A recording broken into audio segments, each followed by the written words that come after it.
Bonjour à tous, j'espère que vous allez bien. Je suis ravie de vous retrouver avec cette nouvelle vidéo. Aujourd'hui, j'avais envie de parler de la Kundalini.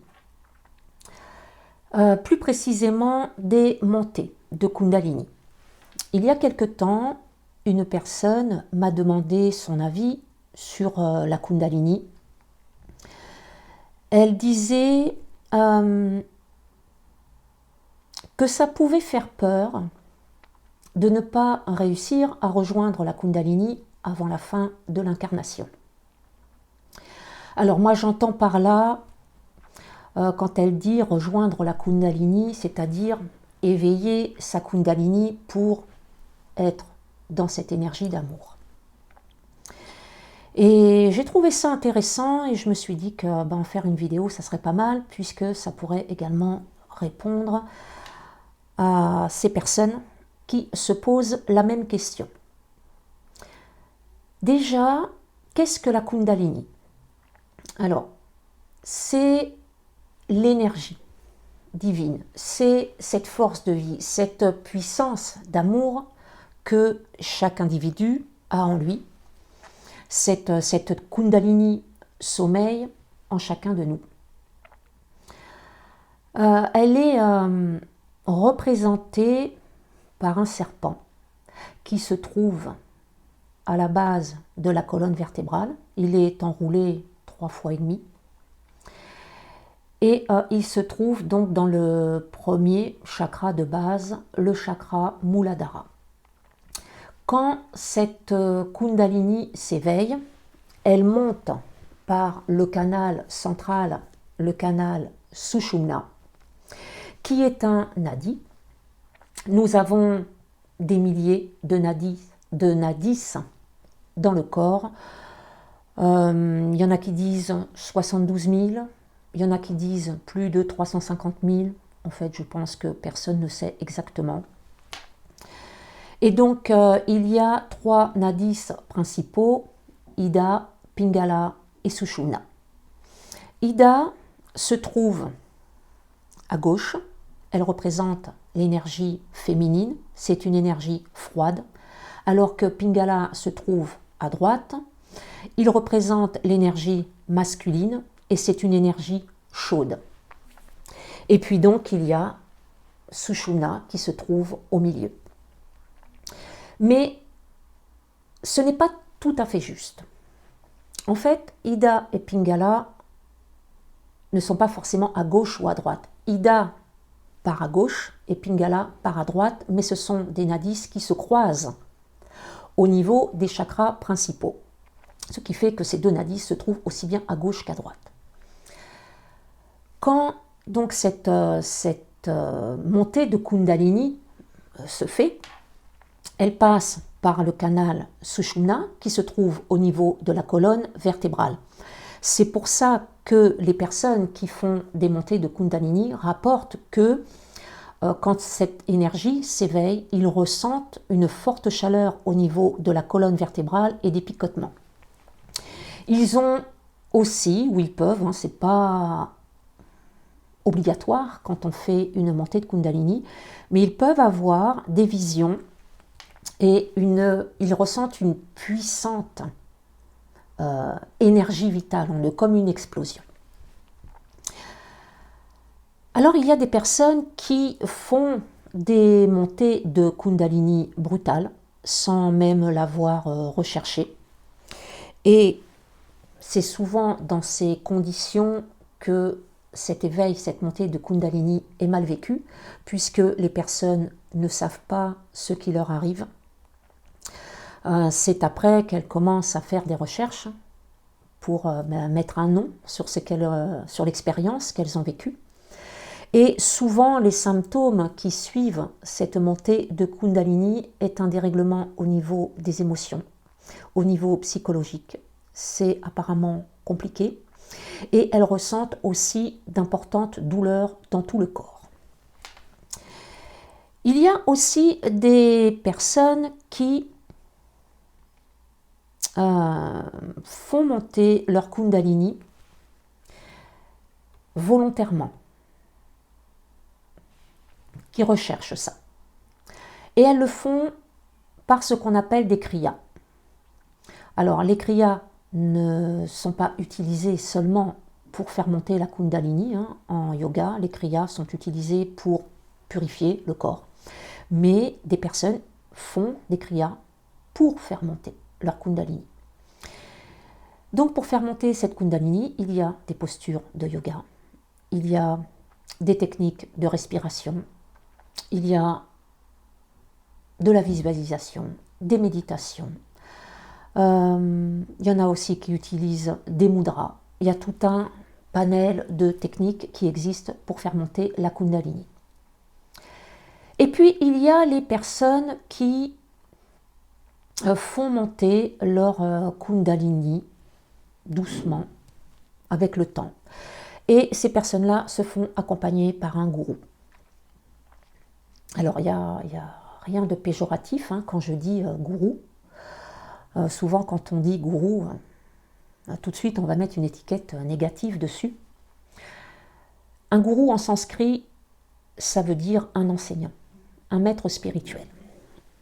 Donc, pour arriver à faire monter cette kundalini, puisque quand elle monte, la kundalini, elle va passer par tous les chakras, elle va purifier, elle va harmoniser tous ces chakras, et puis donc elle va monter jusqu'au chakra coronal. Donc ces personnes, pour arriver à faire ça, se font accompagner par un gourou, ou même par d'autres personnes. Alors, quel est l'intérêt de faire ça? Moi, je vois deux raisons à ça. Et c'est suivant les croyances et les vérités de chacun. Il y a des personnes qui font monter leur kundalini pour atteindre l'éveil. Alors l'éveil ou la réalisation du soi ou l'illumination. Tout ça, c'est la même chose. Pour se libérer de l'ego et sortir du samsara. Alors, le samsara, c'est la roue des incarnations. Chacun, suivant ses croyances, va employer le terme qui lui convient. Moi, j'appelle ça la roue des incarnations. Et tous les individus qui sont encore dans le samsara sont des individus non éveillés. Alors, avant, quand je lisais ça, je ne comprenais pas. Parce que l'éveil, pour moi, ce n'était pas ça. Donc, je vais apporter une petite précision à ce propos. Dans certains courants religieux, dans certaines traditions, atteindre l'éveil, c'est atteindre l'illumination.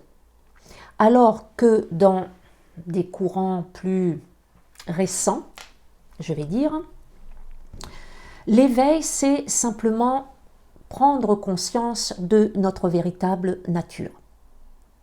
Prendre conscience que nous ne sommes pas seulement un être humain, que nous sommes une âme venue faire une expérience humaine, venue évoluer. Et quand on s'éveille à ça, donc commence un parcours spirituel en conscience, je dirais, parce que depuis la naissance, nous sommes tous en chemin spirituel, sauf qu'il y a de nombreuses personnes qui n'en ont pas conscience. Et là, donc, après, on le fait en conscience et on commence à faire beaucoup de recherches, à se poser des questions.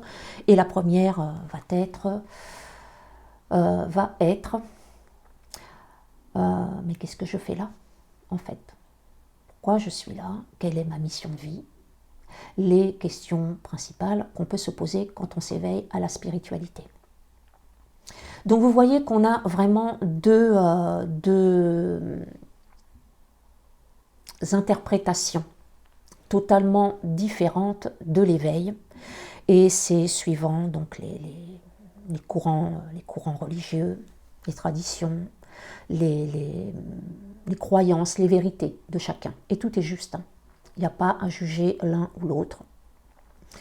Chacun fait, avance avec ses propres convictions. Il n'y a aucun jugement à avoir là-dessus. Donc la seconde raison pour laquelle les personnes souhaitent vivre, faire l'expérience de cette montée de Kundalini, c'est simplement pour être dans cet amour inconditionnel, dans la paix, dans la joie, pour pouvoir après le manifester à l'extérieur. Ce qu'elles veulent, c'est vivre une transformation intérieure pour pouvoir atteindre une conscience supérieure. Et donc, elles le font accompagnées par quelqu'un, un gourou, une autre personne, un professeur de yoga ou même seul. Alors, est-ce que c'est bien? Est-ce que c'est pas bien de faire ça? Les avis divergent quand même pas mal sur ce sujet. Il y en a qui pensent que c'est positif, que c'est une très belle expérience, que ça peut amener un grand changement dans l'évolution de l'âme. Et puis, il y en a qui pensent que c'est plutôt négatif, que c'est même dangereux. Alors, comme je l'ai dit, chacun a son libre arbitre. Chacun fait les expériences qu'il a envie de faire. Bon, j'ai quand même un avis sur le sujet, hein. En plus on me l'a demandé, donc je vais le donner. Et je rappelle que ce n'est que ma vérité. Moi, je pense que je ne vois pas ça positivement. Je pense que c'est un frein à l'évolution. Je pense que ce n'est pas en prenant des raccourcis qu'on apprend à aimer. La transformation intérieure, faite de cette manière, n'apporte pas l'évolution. L'évolution se fait par des expériences que nous vivons, des expériences humaines. Ce sont ces expériences qui nous amènent des prises de conscience, et ces prises de conscience nous permettent d'avoir un regard différent sur la vie, sur nos expériences de vie, sur nos conditions de vie, sur les personnes avec qui nous traversons, nous faisons ces expériences. Également sur notre façon de voir l'extérieur, de voir le monde et tous les événements qui se passent dans le monde. C'est ça, l'évolution, c'est comme ça que ça se fait. J'ai quand même regardé quelques vidéos sur le sujet pour essayer de savoir ce que les personnes recherchaient donc, dans cette expérience. Et je vais vous lire. Je vais vous donner les raisons de cette recherche de transformation intérieure par ce biais-là. Alors, ça amène plus d'énergie, plus de clarté d'esprit, plus de paix, plus d'amour et le respect de toute chose et de toute vie. C'est un peu normal quand on est dans l'amour inconditionnel. C'est sans surprise. Ça permet de développer les capacités extrasensorielles et l'intuition.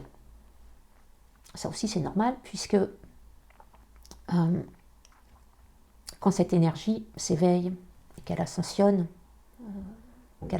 jusqu'au chakra coronal, elle purifie, elle harmonise les chakras, donc elle les ouvre bien grands et elle permet à ces chakras de vibrer complètement à leur plein potentiel. Donc ça peut effectivement développer l'intuition, développer la clairvoyance, peut-être même développer une médiumnité, une médiumnité pour avoir des échanges avec l'univers. Ça va permettre une communication plus fluide au niveau du chakra de la gorge, plus d'amour au niveau du chakra du cœur, enfin, etc. Tous les chakras. Ça permet d'expérimenter l'unité.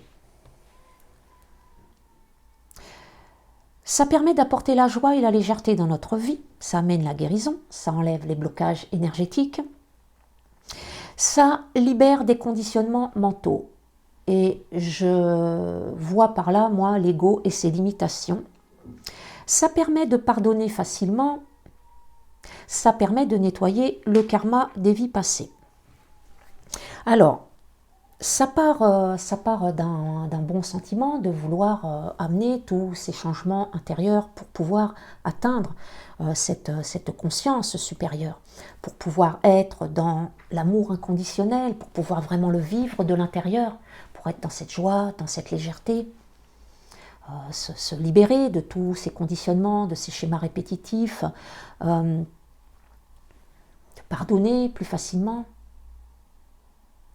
Et moi, je me pose la question, est-ce que c'est vraiment utile, en fait, pour aimer? Est-ce que c'est indispensable pour pardonner plus facilement? Est-ce qu'on ne peut pas le faire naturellement, dans le temps, incarnation après incarnation? Moi, je pense que si. Je pense que faire monter sa Kundalini pour atteindre cette conscience supérieure, c'est brûler les étapes. L'âme a besoin de ces étapes. Elle a besoin de passer par tout un panel d'émotions. Elle a besoin de réflexion, de remise en question, de compréhension pour évoluer. Quand vous prenez la voie rapide, vous ne faites pas ce travail. C'est comme si vous passiez de la maternelle à la terminale pour avoir le bac, sans faire tout ce parcours scolaire. Alors c'est imagé, mais c'est un peu ça l'idée. C'est plus facile d'aimer quand on est dans cet amour inconditionnel, dans cette paix, dans cette joie. C'est ce qui vibre en nous. Donc forcément, c'est quelque chose qu'on transmet plus facilement. On a envie d'aller vers les autres, de les aider, de les soutenir.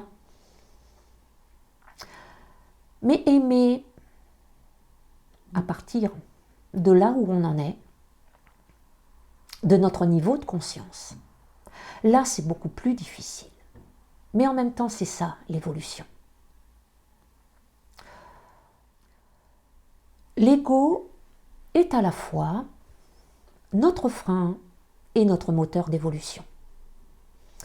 Et est-ce que ce n'est pas un désir de l'ego de vouloir faire monter sa Kundalini pour arriver plus vite à destination finale? Moi, je pense que si. Et c'est mon avis personnel. Ce qui nous empêche d'aimer inconditionnellement, c'est l'ego. Si faire des montées de Kundalini était la voie à suivre pour se libérer de cet ego et pour aimer inconditionnellement, je pense que c'est ce que l'univers aurait mis en place depuis le début. Pour moi, la seule façon d'évoluer, c'est de venir s'incarner encore et encore, et puis un jour se produit ce que l'âme attend depuis des siècles, c'est-à-dire l'ascension ou l'illumination.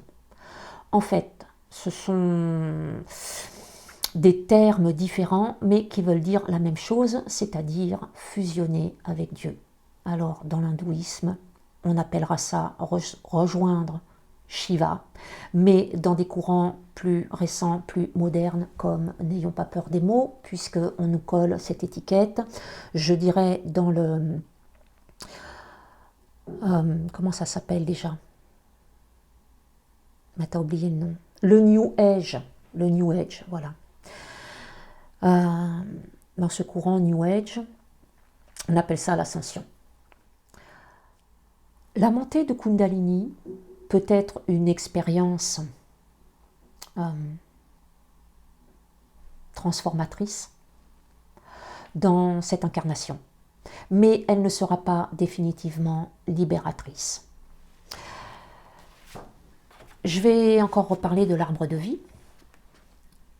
Si vous vous trouvez dans les séphirotes du bas, je compte pas mal coude qui est la terre, faire une montée de Kundalini ne vous emmènera pas au-delà de Keter, ne vous permettra pas de fusionner avec Dieu, elle ne vous permettra même pas d'arriver à Keter. Parce que vous avez tout ce cheminement initiatique à faire, ou ce parcours scolaire. Même les 4 séphirotes au-dessus, en fait, toutes les séphirotes qui se trouvent en dessous de Keter. Toutes les âmes qui se trouvent dans ces séphirotes ne pourront pas ascensionner. Il faut être dans Keter pour ascensionner. Donc une montée de Kundalini ne vous permettra pas cette ascension, si vous vous trouvez en dessous de Keter. Même les personnes qui sont dans Keter ne vont pas forcément ascensionner quand elles arrivent à Keter.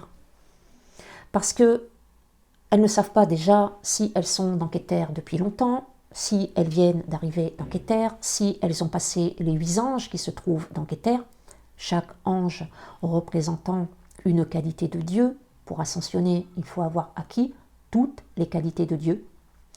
Elles ne savent même pas si elles ont nettoyé tout leur karma, ça aussi c'est une condition à l'ascension. Donc en fait, déjà seules les personnes qui sont dans Keter peuvent être, je dirais, un candidat à l'ascension. Et encore, ce n'est même pas sûr. Ce n'est pas une montée de Kundalini qui vous permettra ça.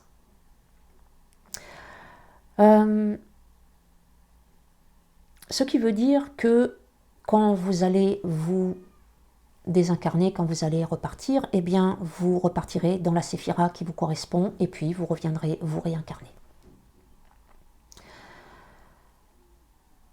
Voilà ce que je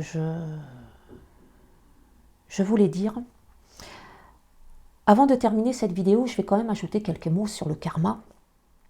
Ce n'est pas parce que vous êtes sur ce parcours de transformation intérieure, d'ailleurs nous le sommes tous, mais bon, nous le faisons de manière différente. Ce n'est pas parce que vous êtes dans cet amour inconditionnel, dans la joie, dans la paix, dans la légèreté, dans la tolérance, dans la compassion, dans la bienveillance, dans l'empathie, dans le soutien, etc., que vous allez vous libérer de votre karma. Il y a 2 manières de se libérer de nos karmas.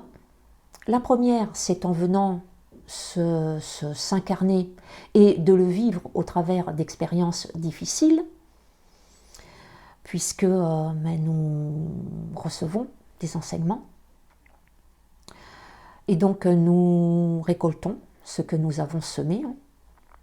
Et puis l'autre manière, c'est d'utiliser des outils spirituels adaptés, de faire un travail avec ces outils spirituels et en même temps de demander l'aide de l'univers. Et c'est un travail qui est assez long, qui peut prendre de nombreuses vies. Nous n'avons pas le pouvoir de décider de nous libérer de notre karma en faisant des montées de Kundalini. Imaginez les personnes qui ont fait des montées de Kundalini brutales sans qu'elles n'aient rien cherché, et ça voudrait dire que ces personnes-là se sont libérées de leur karma sans qu'elles n'aient rien demandé, sans faire d'efforts. Il n'y a pas eu d'apprentissage, il n'y a pas eu de compréhension sur les erreurs passées. Moi, je trouve que c'est un peu simple et pour moi, ça n'a pas de sens. Quand nous retournons de l'autre côté, nous passons tous devant un conseil karmique et seuls les membres de ce conseil karmique peuvent décider de nous libérer de certains de nos karmas. Et il n'y a que, en fait.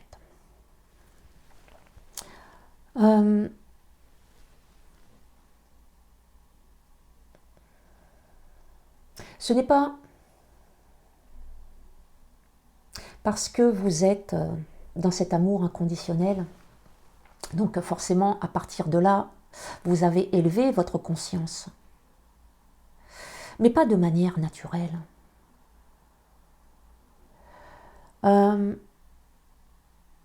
Personnellement, moi je pense qu'on peut pardonner juste à partir du cœur.